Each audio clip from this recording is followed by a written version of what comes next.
Hi everyone, I'm Shaylin here with Reedsy. Today we're going to be talking about short story competitions. We do have an older video on submitting stories to literary magazines. Today we're going to be looking at a more specific subset of that and talking about submitting to short story contests. Before I get into the video, I do have to mention we do have a weekly short story contest. It's based on a series of prompts announced each week and the winner gets $50. I'll leave all the information on that in the description if you want to check it out. There's a pretty cool community over there, but I will say it works pretty differently from the competitions I'm going to be talking about in this video since it is weekly and it is based on writing prompts, whereas most short story competitions only happen, say, once a year and they usually don't have any kind of theme. So all that said, let's just jump into it and talk about everything that you need to know when you start submitting your work to contests. So what is a short story competition? It is kind of exactly what it sounds like. You submit a short story, the winner gets publication and prize money, and usually so do a couple runner-ups. They're usually hosted by literary magazines, but can also be hosted by other organizations like publishers, universities, or really any other organization. What's the difference between submitting your work to a contest and submitting your work just to a magazine? First of all, contests usually have much higher submission fees. When you're just submitting a regular submission, it's probably either free or not very expensive. The submission fee is probably like $3, $5, usually not that much. Contests can have very high submission fees. Like we're talking $25, $30. I've seen $40 submission fees. This is not a scam. It's kind of just how they work. Literary magazines usually don't make much profit. In many cases, they're essentially non-profit organizations. So for them, their contest is kind of like their yearly fundraiser. That's how they're able to afford to then pay a big prize. So don't be deterred if you see an entry fee in terms of it being a scam. It doesn't mean that it's a scam.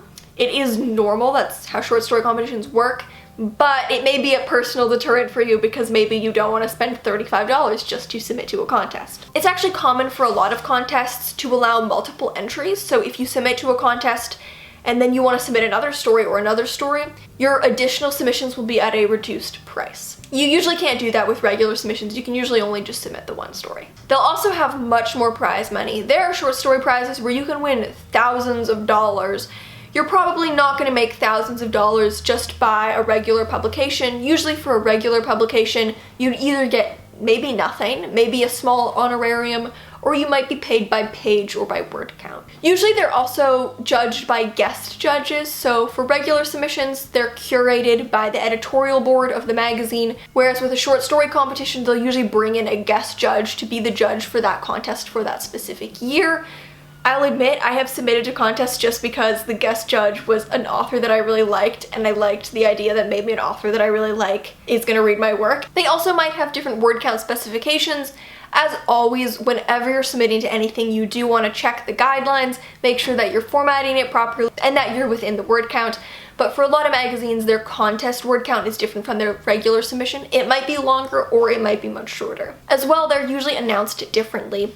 With just a regular publication, there's no announcement beforehand. You'll just be notified if you've been accepted or rejected, and then your story will come out in the issue. With a contest, usually there will be a long list or short list announced beforehand, and then after the long list or short list is announced, the winner and runner-up will be announced a couple weeks later. So how do they work? They work pretty simply. You're gonna submit almost in the same way that you would submit to a regular submission. So you take your story, you format it as is specified by the magazine, you submit it, probably through Submittable in most cases. Then a group of first readers will get the submissions. They'll pass on the best ones up the ladder. Long list will be passed on to the guest judge. So the guest judge usually does not read all the submissions. Usually the editors or first readers will develop a long list, and then the guest judge will just read that long list. And then they pick the winner. So should you submit to contests? There are certainly pros and cons. There are a few downsides. The first downside to submitting to a contest is just that the submission fees are really high. If you can afford to pay the submission fees, go forth and prosper.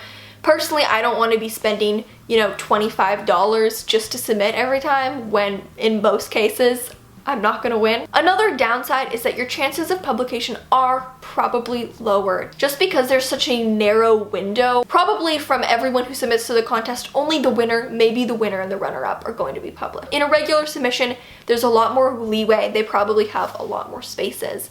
If they really like your story, they can save it for another issue. That's not going to happen in a contest. It's kind of like you're putting all your eggs in one basket and go big or go home, you win or you don't. As well, with contests, you usually can't simultaneously submit. So simultaneous submission is when you submit the same story to multiple outlets, and for the most part this is accepted as a perfectly fine practice as long as you mention it in your cover letter and you withdraw the submission if your story is accepted elsewhere. But with a contest, you usually can't do that. If you submit your story to a contest, you can't submit it anywhere else. In some cases, this can be extremely annoying. I submitted a story to a contest back in October. The long list is not going to be announced until April, which means that for that entire stretch of time, I can't submit the story elsewhere.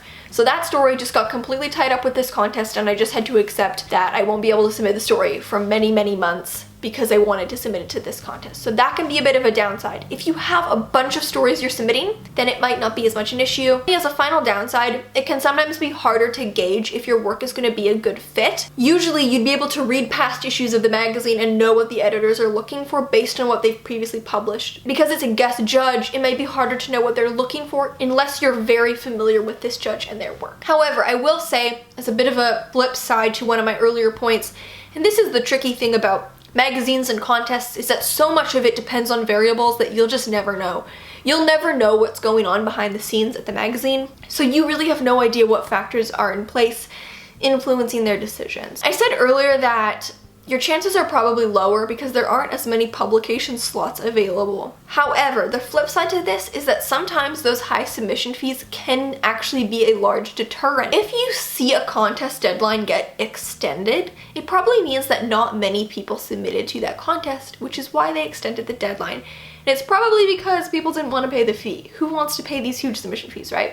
So in that case, you might feel like it's worth taking a gamble and submitting the story because maybe the pool of submissions isn't actually as high as you think it might be. And your chances might be better than you think they are. I'd say that if your ultimate goal is to be published in literary magazines, to focus more on just general submissions rather than contests, because it's probably the faster route to publication. If your goal is to win contests, then by all means submit to contests. But if your ultimate goal is just to be published, I'd recommend focusing on general submissions and then just selecting a few contests per year that you want to invest in. And finally, what should you submit to a contest? Now know that many magazines will say that they consider contest submissions for their regular submissions as well. Don't take this as seriously as it sounds. It is extremely rare that a story submitted to a contest that it doesn't win, isn't a runner-up, maybe isn't even longlisted, is going to then be accepted for publication. Even if that story, maybe if it was submitted for general publication, would have a good shot. There are stories, and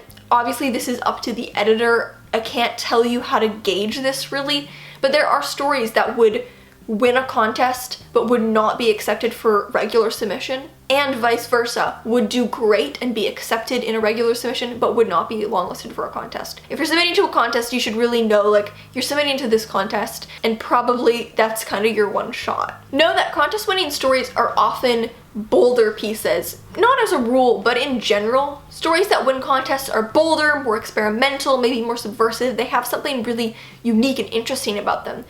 Subtler pieces don't fare as well in contests. Subtler pieces probably fare better as a general submission where they're going to accept a wider range of stories, you know, they have a full issue to fill.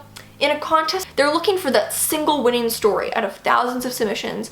And so stories that really stand out, really pack a punch and have something really bold about them, either really interesting original subject matter or a very interesting take on a subject matter or really interesting writing, are probably the ones that will fare the best. I've seen this referred to as contest sparkle, and it's just the idea that really sparkly, vivid stories are the ones that usually do the best in contests. Subtler pieces probably fare better as just a general submission. So that is how to submit to short story contests. Go forth and prosper. In the end, I'd say don't be afraid to submit to contests. You never know. I know so many people who've just submitted to contests on a whim and ended up getting longlisted or winning. I think the ultimate key to submitting short fiction is to not self-reject. Just be brave enough to submit and it can really pay off in the long run. So thank you so much for watching. Remember to subscribe and turn on notifications so you don't miss any new videos from us. We've got new writing, editing, and publishing tips every Tuesday and Friday. Until next time, bye.